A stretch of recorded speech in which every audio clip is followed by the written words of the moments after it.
8 décembre, Actes chapitre 24, chapitre 25, chapitre 26, chapitre 27, chapitre 28. 5 jours après, arriva le souverain sacrificateur Ananias avec des anciens et un orateur nommé Tertulle. Ils portèrent plainte au gouverneur contre Paul. Paul fut appelé et Tertulle se mit à l'accuser en ces termes. « Très excellent Félix, tu nous fais jouir d'une paix profonde et cette nation a obtenu de salutaires réformes par tes soins prévoyants. C'est ce que nous reconnaissons en tout et partout avec une entière gratitude. Mais pour ne pas te retenir davantage, je te prie d'écouter dans ta bonté ce que nous avons à dire en peu de mots.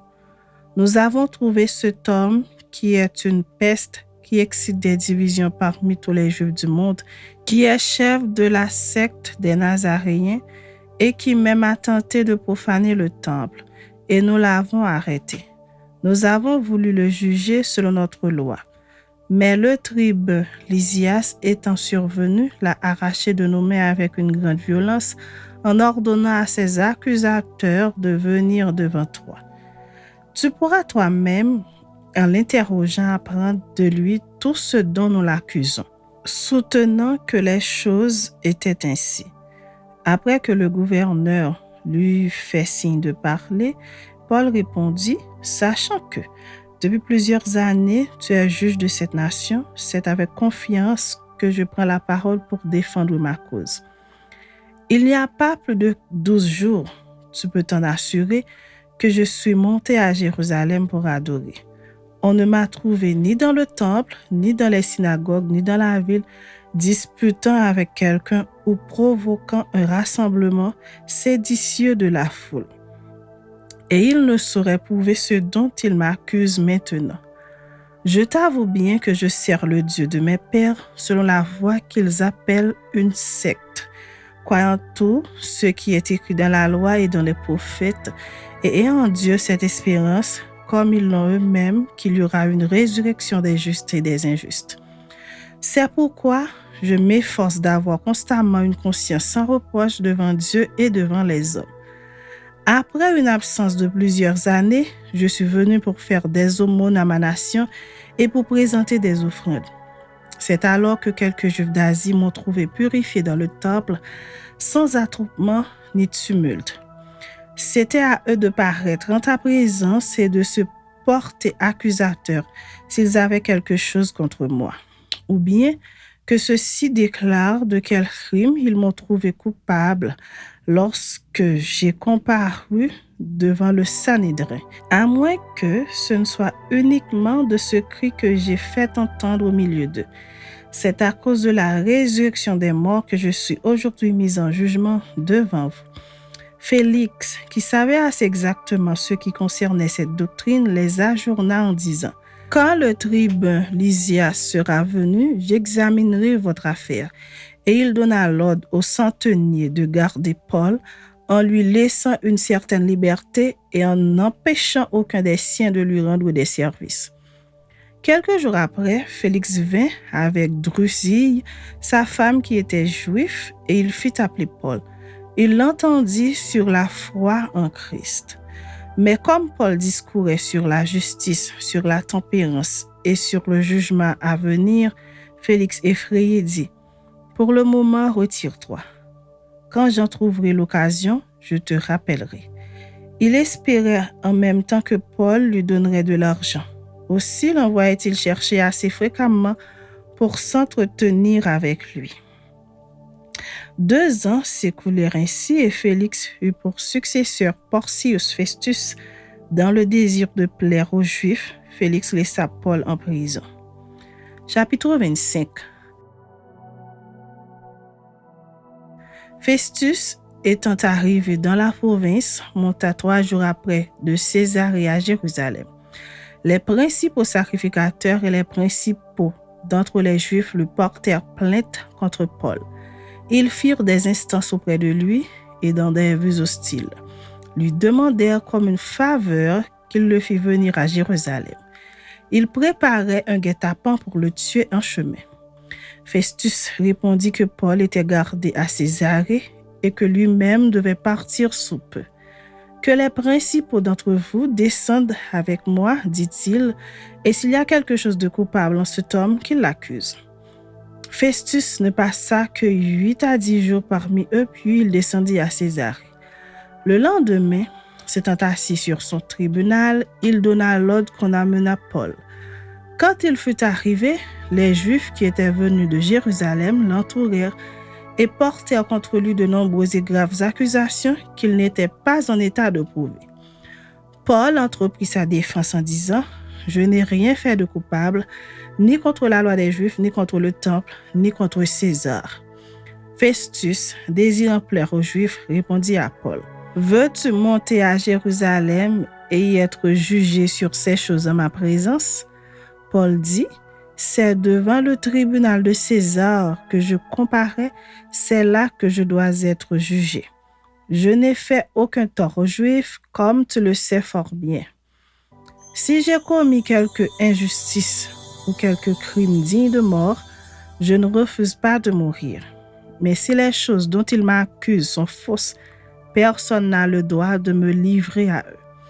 J'en appelle à César. » Alors Festus, après avoir délibéré avec le conseil, répondit « Tu en as appelé à César, tu iras devant César. » Quelques jours après, le roi Agrippa et Bérénice arrivèrent à Césarée pour saluer Festus. Comme ils passèrent là plusieurs jours, Festus exposa au roi l'affaire de Paul et dit « Félix a laissé prisonnier un homme contre lequel, lorsque j'étais à Jérusalem, les principaux sacrificateurs et les anciens des Juifs ont porté plainte en demandant sa condamnation. Je leur ai répondu que ce n'était pas la coutume des Romains de livrer un homme avant que l'inculpé ait été mis en présence de ses accusateurs et qu'il ait eu la faculté de se défendre sur les choses dont on l'accuse. Ils sont donc venus ici, et sans différer, je m'assis le lendemain sur mon tribunal et je donnai l'ordre qu'on amenât cet homme. Les accusateurs, s'étant présentés, ne lui imputèrent rien de ce que je supposais. Ils avaient avec lui des discussions relatives à leur religion particulière et à un certain Jésus qui est mort et que Paul affirmait être vivant. Ne sachant quel parti prendre dans ce débat, je lui demandai s'il voulait aller à Jérusalem et y être jugé sur ces choses. Mais Paul, en ayant appelé pour que sa cause fût réservée à la connaissance de l'empereur, j'ai ordonné qu'on le gardât jusqu'à ce que je l'envoyasse à César. Agrippa dit à Festus, « Je voudrais aussi entendre cet homme. » Demain, répondit Festus, « Tu l'entendras. » Le lendemain donc, Agrippa et Bérénice virent en grande pompe et entrèrent dans le lieu de l'audience avec les tribuns et les principaux de la ville. Sur l'ordre de Festus, Paul fut amené. Alors Festus dit, « Roi Agrippa, et vous tous qui êtes présents avec nous, vous voyez cet homme au sujet duquel toute la multitude des Juifs s'est adressée à moi, soit à Jérusalem, soit ici, en s'écriant qu'il ne devait plus vivre. Pour moi, ayant reconnu qu'il n'a rien fait qui mérite la mort, et lui-même en ayant appelé à l'empereur, j'ai résolu de le faire partir. Je n'ai rien de certain à écrire à l'empereur sur son compte. C'est pourquoi je le fais paraître devant vous et surtout devant toi, roi Agrippa, afin de savoir qu'écrire après qu'il aura été examiné.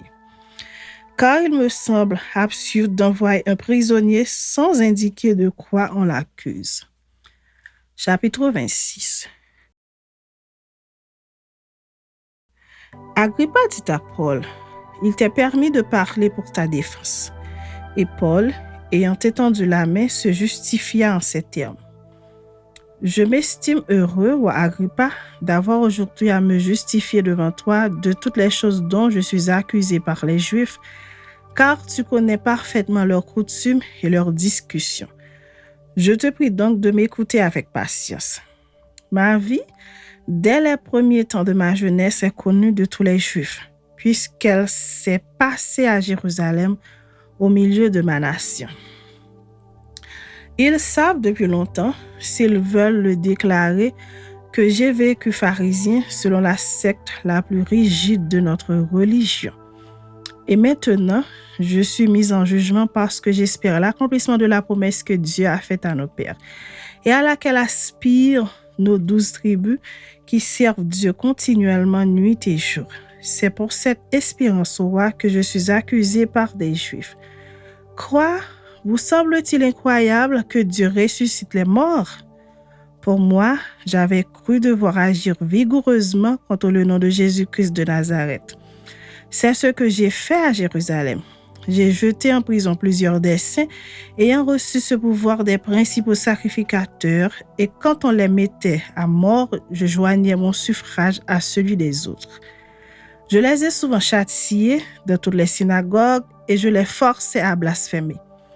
Dans mes excès de fureur contre eux, je les persécutais même jusque dans les villes étrangères. C'est dans ce but que je me rendis à Damas avec l'autorisation et la permission des principaux sacrificateurs. Vers le milieu du jour, au roi, je vis un chemin resplendir autour de moi et de mes compagnons une lumière venant du ciel et dont l'éclat surpassait celui du soleil. Nous tombâmes tous par terre et j'entendis une voix qui me disait en langue hébraïque, « Saul, Saul, pourquoi me persécutes-tu? Il te serait dur de regimber contre les aiguillons. » Je répondis, « Qui es-tu, Seigneur? » Et le Seigneur dit, « Je suis Jésus que tu persécutes. Mais lève-toi et tiens-toi sur tes pieds, car je te suis apparu pour t'établir ministre et témoin des choses que tu as vues et de celles pour lesquelles je t'apparaîtrai. Je t'ai choisi du milieu de ce peuple et du milieu des païens vers qui je t'envoie, afin que tu leur ouvres les yeux pour qu'ils passent des ténèbres à la lumière et de la puissance de Satan à Dieu, pour qu'ils reçoivent par la foi en toi le pardon des péchés et l'héritage avec les sanctifiés. » En conséquence, roi Agrippa, je n'ai point résisté à la vision céleste. À ceux de Damas d'abord, puis à Jérusalem, dans toute la Judée, et chez les païens, j'ai prêché la repentance et la conversion à Dieu avec la pratique d'œuvres dignes de la repentance. Voilà pourquoi les Juifs se sont saisis de moi dans le temple et ont tâché de me faire périr. Mais grâce au secours de Dieu, j'ai subsisté jusqu'à ce jour, rendant témoignage devant les petits et les grands, sans m'écarter en rien de ce que les prophètes et Moïse ont déclaré devoir arriver, savoir que le Christ souffrirait et que ressuscité le premier d'entre les morts, il annoncerait la lumière au peuple et aux nations. Comme il parlait ainsi pour sa justification, Festus dit à haute voix, « Tu es fou, Paul, ton grand savoir te fait déraisonner. » « Je ne suis point fou, très excellent Festus, répliqua Paul. Ce sont au contraire des paroles de vérité et de bon sens que je prononce. Le roi est instruit de ces choses et je lui en parle librement, car je suis persuadé qu'il n'en ignore aucune, puisque ce n'est pas en cachette qu'elles se sont passées. Crois-tu au prophète, roi Agrippa? Je sais que tu y crois. Et Agrippa dit à Paul, « Tu vas bientôt me persuader de devenir chrétien. » Paul répondit, « Que ce bientôt ou que ce trop tard, que ce bientôt ou que ce soit trop tard plaise à Dieu, que non seulement à toi, mais encore tous ceux qui m'écoutent aujourd'hui, vous deveniez tels que je suis à l'exception de ces liens. » Le roi, le gouverneur, Bérénice et tous ceux qui étaient assis avec eux se levèrent, et en se retirant, ils se disaient les uns aux autres, « Cet homme n'a rien fait qui mérite la mort ou la prison. » Et Agrippa dit à Festus, « Cet homme pouvait être relâché s'il n'en eût pas appelé à César. »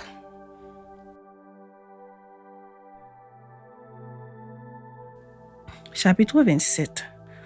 Lorsqu'il fut décidé que nous nous embarquerions pour l'Italie, on remit Paul et quelques autres prisonniers à un centenier de la cour Auguste nommé Julius. Nous montâmes sur un navire d'Adramite qui devait côtoyer l'Asie et nous partîmes, ayant avec nous Aristarque, macédonien de Thessalonique. Le jour suivant, nous abordâmes à Sidon. Et Julius, qui traitait Paul avec bienveillance, lui permit d'aller chez ses amis et de recevoir leurs soins. partir de là, nous longeâmes l'île de Chypre parce que les vents étaient contraires. Après avoir traversé la mer qui baigne la Cilicie et la Pamphylie, nous arrivâmes à Myra en Cilicie. Et là, le centenier, ayant trouvé un navire d'Alexandrie qui allait en Italie, nous y fit monter. Pendant plusieurs jours, nous naviguâmes lentement et ce ne fut pas sans difficulté que nous atteignîmes la hauteur de Cnide où le vent ne nous permit pas d'aborder.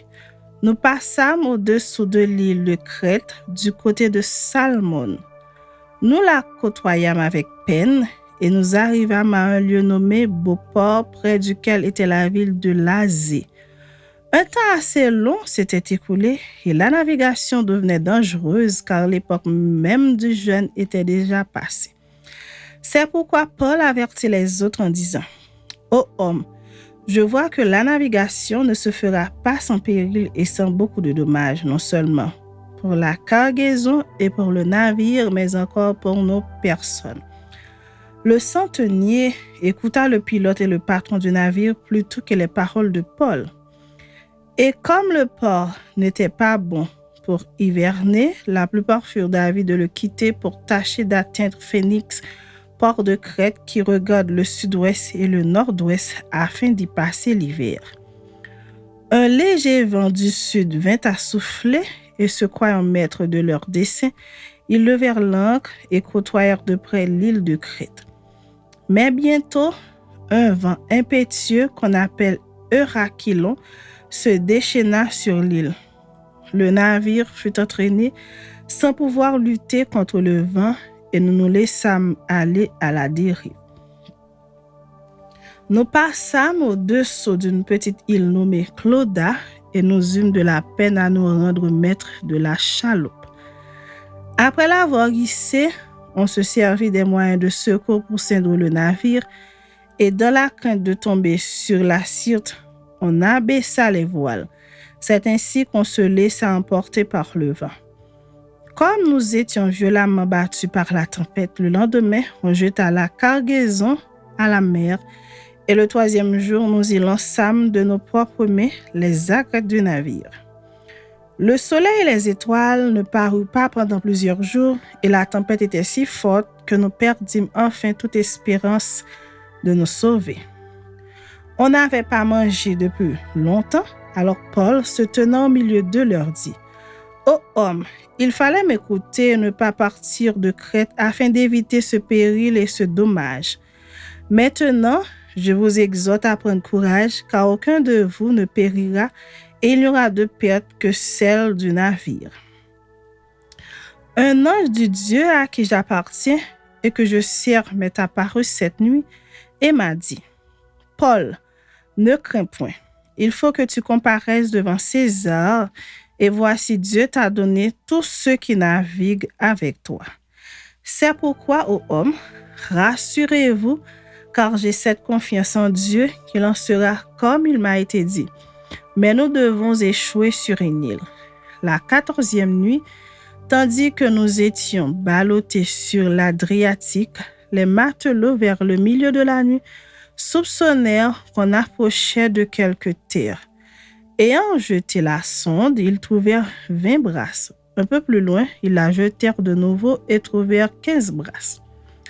Dans la crainte de heurter contre des écueils, ils jetèrent 4 ancres de la poupe et attendirent le jour avec impatience. Mais comme les matelots cherchaient à s'échapper du navire et mettaient la chaloupe à la mer sous prétexte de jeter les ancres de la proue, Paul dit aux centeniers et aux soldats, « Si ces hommes ne restent pas dans le navire, vous ne pouvez être sauvés. » Alors les soldats coupèrent les cordes de la chaloupe et la laissèrent tomber. Avant que le jour parût, Paul exhorta tout le monde à prendre de la nourriture, disant, « C'est aujourd'hui le 14e jour que vous êtes dans la tente et que vous persistez à vous abstenir de manger. Je vous invite donc à prendre de la nourriture, car cela est nécessaire pour votre salut, et il ne se perdra pas un cheveu de la tête d'aucun de vous. » Ayant ainsi parlé, il prit du pain et après avoir rendu grâce à Dieu devant tous, il le rompit et se mit à manger. Et tous, reprenant courage, mangèrent aussi. Nous étions dans le navire, 276 personnes en tout. Quand ils eurent mangé suffisamment, ils allégèrent le navire en jetant le blé à la mer. Lorsque le jour fut venu, ils ne reconnurent point la terre, mais ayant aperçu un golfe avec une plage, ils résolurent d'y pousser le navire s'ils le pouvaient. Ils délièrent les ancres pour les laisser aller dans la mer et ils relâchèrent en même temps les attaches des gouvernails. Puis, ils mirent au vent la voile d'artimon et se dirigèrent vers le rivage. Mais ils rencontrèrent une langue de terre où ils firent échouer le navire. Et la poupe, s'étant engagée, resta immobile tandis que la poupe se brisait par la violence des vagues. Les soldats furent d'avis de tuer les prisonniers de peur que quelqu'un d'eux ne s'échappât à la nage. Mais le centenier, qui voulait sauver Paul, les empêcha d'exécuter ce dessein. Il ordonna à ceux qui savaient nager de se jeter les premiers dans l'eau pour gagner la terre et aux autres de se mettre sur des planches ou sur des débris du navire. Et ainsi tous parvinrent à terre sains et saufs. Chapitre 28. Après nous être sauvés, nous reconnûmes que l'île s'appelait Malte. Les barbares nous témoignèrent une bienveillance peu commune. Ils nous recueillirent tous auprès d'un grand feu qu'ils avaient allumé parce que la pluie tombait et qu'il faisait grand froid. Paul ayant ramassé un tas de broussailles et l'ayant mis au feu, une vipère en sortit par l'effet de la chaleur et s'attacha à sa main. Quand les barbares virent l'animal suspendu à sa main, ils se dirent les uns aux autres: « Assurément, cet homme est un meurtrier, puisque la justice n'a pas voulu le laisser vivre après qu'il a été sauvé de la mer. » Paul secoua l'animal dans le feu et ne ressentit aucun mal. Ces gens s'attendaient à le voir enfler ou tomber mort subitement, mais après avoir longtemps attendu, voyant qu'il ne lui arrivait aucun mal, ils changèrent d'avis et dirent que c'était un dieu. Il y avait dans les environs des terres appartenant au principal personnage de l'île, nommé Publius, qui nous reçut et nous logea pendant 3 jours de la manière la plus amicale. Le père de Publius était alors au lit, malade de la fièvre et de la dysenterie. Paul s'étant rendu vers lui, pria, lui imposa les mains et le guérit. Là-dessus, vers les autres malades de l'île, et ils furent guéris. On nous rendit de grands honneurs et à notre départ, on nous fournit les choses dont nous avions besoin. Après un séjour de 3 jours, nous nous embarquâmes sur un navire d'Alexandrie qui avait passé l'hiver dans l'île et qui portait pour enseigne les Dioscures. Ayant abordé à Syracuse, nous y restâmes 3 jours. De là, en suivant la côte, nous atteignîmes Régio, et le vent du midi s'étant levé le lendemain, nous fîmes en 2 jours le trajet jusqu'à Pouzole, où nous trouvâmes des frères qui nous prièrent de passer 7 jours avec eux. Et c'est ainsi que nous allâmes à Rome. De Rome vinrent à notre rencontre jusqu'au forum d'appui et aux 3 tavernes, les frères qui avaient entendu parler de nous. Paul, en les voyant, rendit grâce à Dieu et prit courage. Lorsque nous fûmes arrivés à Rome, on permit à Paul de demeurer en son particulier avec un soldat qui le gardait. Au bout de 3 jours, Paul convoqua les principaux des Juifs et quand ils furent réunis, il leur adressa ces paroles. « Hommes frères, sans avoir rien fait contre le peuple ni contre les coutumes de nos pères, j'ai été mis en prison à Jérusalem et livré de là entre les mains des Romains. Après m'avoir interrogé, ils voulaient me relâcher parce qu'il n'y avait en moi rien qui méritait la mort. Mais les Juifs s'y opposèrent et j'ai été forcé d'en appeler à César, n'ayant du reste aucun dessein d'accuser ma nation. Voilà pourquoi j'ai demandé à vous voir et à vous parler, car c'est à cause de l'espérance d'Israël que je porte cette chaîne. » Ils lui répondirent: « Nous n'avons reçu de Judée aucune lettre à ton sujet, et il n'est venu aucun frère qui ait rapporté ou dit du mal de toi. Mais nous voudrions apprendre de toi ce que tu penses, car nous savons que cette secte rencontre partout de l'opposition. Ils lui fixèrent un jour et plusieurs vinrent le trouver dans son logis. Paul leur annonça le royaume de Dieu en rendant témoignage et en cherchant par la loi de Moïse et par les prophètes à les persuader de ce qui concerne Jésus. L'entretien dura depuis le matin jusqu'au soir. Les uns furent persuadés parce qu'ils disaient et les autres ne crurent point. Comme ils se retiraient en désaccord, Paul n'ajouta que ces mots. C'est avec raison que le Saint-Esprit, parlant à vos pères par le prophète Ésaïe, a dit: Va vers ce peuple et dis: vous entendrez de vos oreilles et vous ne comprendrez point. Vous regarderez de vos yeux et vous ne verrez point. Car le cœur de ce peuple est devenu insensible. Ils ont endurci leurs oreilles et ils ont fermé leurs yeux, de peur qu'ils ne voient de leurs yeux, qu'ils n'entendent de leurs oreilles, et ils ont fermé leurs yeux, de peur qu'ils ne voient de leurs yeux, qu'ils n'entendent de leurs oreilles, qu'ils ne comprennent de leur cœur, qu'ils ne se convertissent et que je ne les guérisse. Sachez donc que ce salut de Dieu a été envoyé aux païens et qu'ils l'écouteront. Lorsqu'il eut dit cela, les Juifs s'en allèrent, discutant vivement entre eux. Paul demeura 2 ans entiers dans une maison qu'il avait louée. Il recevait tous ceux qui venaient le voir, prêchant le royaume de Dieu et enseignant ce qui concerne le Seigneur Jésus-Christ en toute liberté et sans obstacle.